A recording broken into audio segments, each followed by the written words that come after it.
अगर कोई पूछे कि कश्मीरियों के साथ उम्मत का क्या किरदार है, तो जवाब में यही कहना कि जो कूफियों का करबला वालों के साथ था। आज कश्मीरी निहत्ते मजलूम जुल्म का सामना कर रहे हैं। हिंदुस्तान की तो ना चाइना के आगे चल सकी, तो ना नेपाल के आगे, ना भूटान के आगे। अगर चलती है तो मजलूम कश्मीरियों के आगे चलती है, जिनके घरों में सर्च ऑपरेशन का नाम लेके घुसा जाता है। वहां की माएं बहनें बेटियों की आसमत दरी की जाती है, उन्हें शहीद किया जाता है और रोकने वाला और पूछने वाला कोई भी नहीं होता। आज अगर हिंदुस्तान के साथ जो कुछ हो रहा है, जो आप बीज बोते हैं वही आपको काटना पड़ता है। आज देख लें कि रूस के पास जाके गिड़गिड़ाता हुआ, मिन्नते तरले करता हुआ, उससे S-400 मिसाइल मांगता रहा, लेकिन उन्होंने एक ही शर्त पे अब हथियार देने की बात की कि आप ये मिसाइल ना सिर्फ चाइना बल्कि पाकिस्तान दोनों पे इस्तेमाल नहीं करेंगे। तो सवाल ये पैदा होता है कि जहां पे पेमेंट भी आपने कर दी, सब कुछ कर दिया, और अगर यही आप असला पाकिस्तान पे और चाइना पे नहीं कर सकते, तो फिर क्या अपने ही फौजियों पे दागेंगे या RSS के गुंडों को देंगे कि वो अपने आप को मारें या मजलूम कश्मीरियों को मारें? मैं पूछना चाहती हूं कि चीन ने तो उस हिस्से पे कब्जा कर लिया जो किसी वक्त में कश्मीर की रियासत का एक इकाई था, लेकिन क्या हम लोग सो रहे हैं? हम लोगों ने कब कश्मीरियों को आजाद करवाने के लिए कश्मीर की रियासत के उस हिस्से में घुसना है जहां पे हिंदुस्तान ने अपनी 9 लाख फौज खड़ी की हुई है?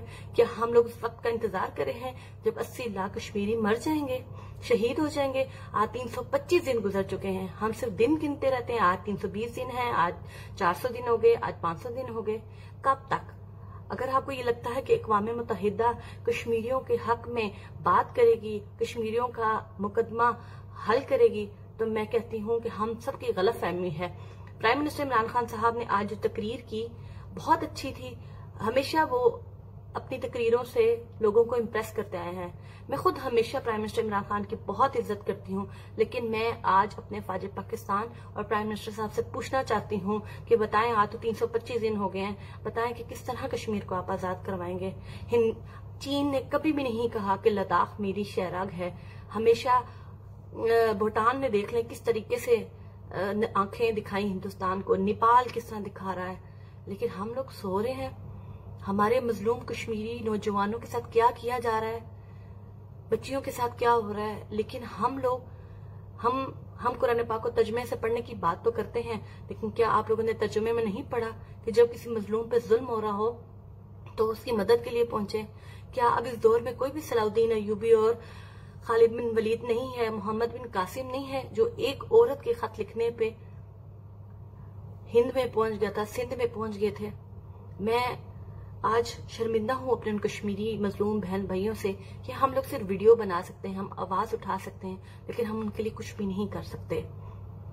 और दूसरी तरफ मैं उम्मत मुसलमा का एक तरफ जहां पे कश्मीरियों के साथ जुल्म हो रहा है, वहां पे फलस्तीन की भी बात करना मुनासिब समझती हूँ कि आए रोज हम लोग देखते हैं कि इसराइल किस तरीके से मंसूबे बनाकर उसने फलस्तीन के कई हिस्सों पे कब्जा कर लिया।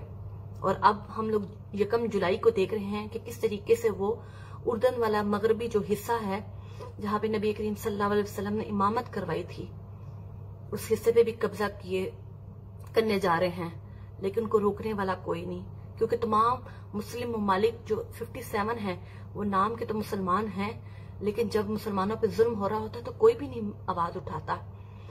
1917 में जब सल्तनत उस्मानिया को तोड़ने का मंसूबा बनाया गया, उस वक्त तक बैतुल मुकद्दस जो है वो सल्तनत उस्मानिया के पास था। और आज जब हम लोग देख रहे हैं कि दिन ब दिन न सिर्फ इसराइल और हिंदुस्तान दोनों का एक ही मकसद है, अखंड भारत बनाना और ग्रेटर इसराइल बनाना, और दोनों को रोकने वाला कोई नहीं। क्यों? क्योंकि हम मुसलमान मुत्तहिद नहीं हैं, हमारे आपस के मसाइल ही नहीं खत्म हो रहे। खुदा के लिए मैं आप तमाम लोगों से अपील करती हूँ कि अब अपनी आंखें खोलें। अगर आज आपने आंखें ना खोली तो आपने अल्लाह के हुजूर क्या जवाब देना है? हम सिर्फ आंसू बहा सकते हैं मजलूम कश्मीरियों के लिए,